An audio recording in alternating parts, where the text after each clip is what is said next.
We'll discuss the halachot of the time of the lighting of the Chanuka candles. So the Shulchan Aruch writes in Siman Taf Ayin Resh Bet Sif Aleph, Ema lekiner Chanuka kodem shetishkacha achama, ela im sof shkiyata lo marachim lo makdimin.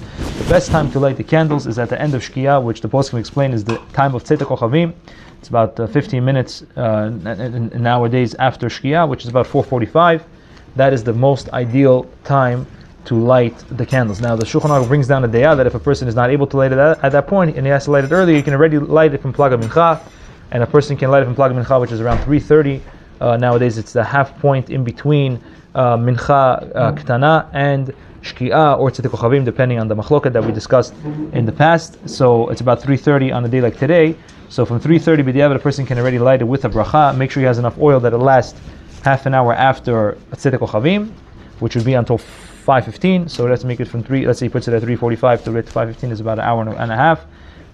Make sure there's enough oil that will last, or enough wax that will last that time. Now, it has to be lit like the Shulchan Aruch writes. It has to be lasting until tichle regel min hashuk, which is about 30 minutes, and that's the amount of time it needs to be. So the most ideal time to light the candles is right when it comes to the time of nightfall, which is at around 4:45, and the person will light the candles at that time, and it will be lit for the half an hour until 5:15, and he's yotzei mitzvah min muchar at the best ideal time. Now, when it comes, if a person didn't do it during that time at 5, let's say at 4:45, he can do it also during that half an hour. Is also considered very, very preferred. And then after 5:15.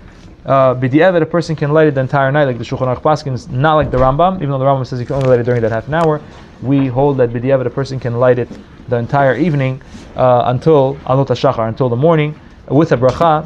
And therefore, even if a person gets home late at night, he can still light it late at night. But the person should try to light it during that time. But again, it doesn't always work out with people's schedules, depending on what time they're getting home from work and stuff like that. So, but that's the most ideal time to light the candles. And what we're going to discuss with Hashem tomorrow is what do you do with the tefillat of Arvit?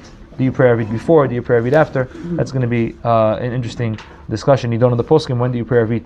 That's B'ezrat Hashem. We'll discuss that. We'll save that for tomorrow.